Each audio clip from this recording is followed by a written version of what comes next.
السلام علیکم ورحمۃ اللہ وبرکاتہ۔ معزز سامعین، یہ جو میں ویڈیو بنا رہا ہوں یہ بالکل غم میں ڈوب کر کے ویڈیو بنا رہا ہوں۔ یقین مانیے میں اتنا پریشان ہوں کہ بتا نہیں سکتا ہوں۔ ابھی ایک ویڈیو دیکھا کہ ایک مسلمان، ان کی بیوی، دونوں ساتھ میں زندگی گزار رہے تھے۔ انہوں نے اپنی بیوی کو نوکری پہ بھیجا اور مختلف جگہ پر وہ نوکری کرتے ہوئے ایگزام دلانے کے لیے جاتی تھی، لیکن وہ مسلمان بھائی یہ سوچتے تھے کہ اکیلے ان کو نہیں جانا چاہیے۔ ان کا دوست تھا، ہندو رام نام تھا ان کا، ان کے ساتھ بھیجنے لگا۔ تقریباً 1 سال تک ان کے ساتھ بھیجتا رہا اور 1 سال کے بعد وہ لڑکی اس کے جال میں، جھانسے میں پھنس گئی اور ان سے محبت کر بیٹھی۔ انجام ان کا اتنا برا ہوا جو بتایا نہیں جا سکتا۔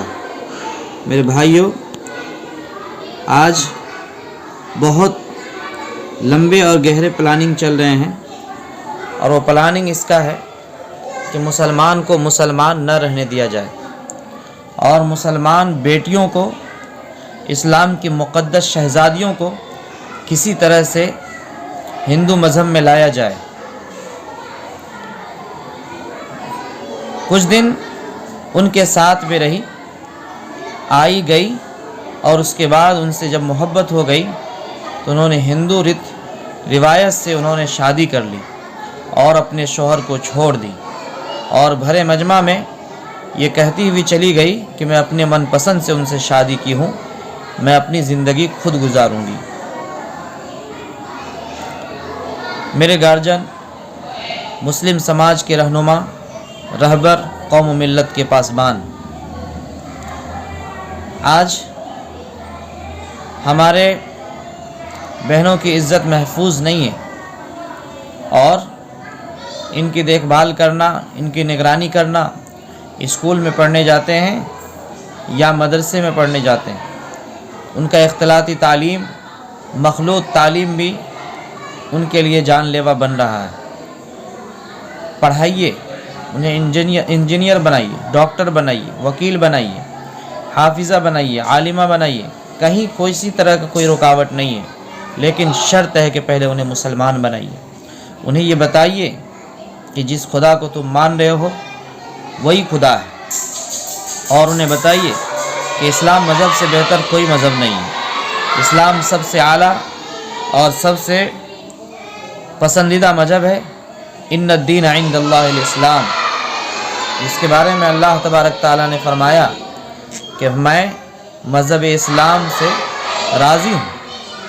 اللہ مذہب اسلام سے راضی ہے، اور اللہ نے اسلام مذہب کو پسند کر لیا ہے۔ اس مذہب سے بہتر کوئی مذہب نہیں ہے۔ میرے بھائیوں، تھوڑا سا غور و فکر کیجئے، حالات بد سے بدتر ہو رہے ہیں، اور ہر آئے دن ہمارے مسلم بہنیں غیر مسلموں کے ساتھ بھاگ رہی ہیں۔ ان کو کنٹرول کیجئے اور ان کو حفاظت سے رکھیے۔ السلام علیکم ورحمۃ اللہ وبرکاتہ۔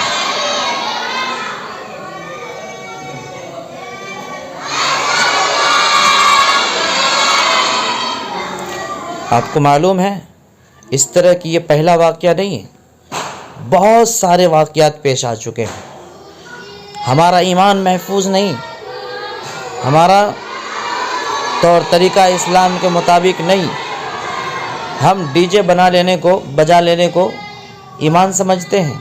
ہمارے نوجوان موبائل کے پیچھے اور ڈی جے کے پیچھے زندگی برباد کر رہی ہے، اور قوم و ملت کے پاسبان، رہنما کو ان کی طرف فکر ہی نہیں ہے کہ ہمیں چاہیے کہ اس کے لیے منظم کوئی سسٹم قائم کریں، پلاننگ قائم کریں، اور مسلم بیٹیوں کی حفاظت کریں، ہماری ہندو بہنوں کی حفاظت کریں، کیونکہ دونوں کی حفاظت ضروری ہے۔ جب تک ہم ان کی حفاظت نہیں کریں گے، اپنی حفاظت کیسے ہو سکتی ہے؟ ہم عزت کو عزت سمجھیں، اسی میں ہمارے لیے خیر ہے، اسی میں ہمارے لیے بھلائی ہے۔ اگر ایمان ہمارے پاس موجود نہیں، محفوظ نہیں، تو کچھ بھی محفوظ نہیں ہے۔ ایمان سے بڑی دولت کچھ بھی نہیں ہے۔ اپنے گھر کو کنٹرول کیجیے، اپنے گھر کی نگرانی کیجیے، اپنی بستی کی نگرانی کیجیے، اور اسلام کی مقدس شہزادیوں کی عزت کو تھام لیجیے۔ السلام علیکم ورحمۃ اللہ وبرکاتہ۔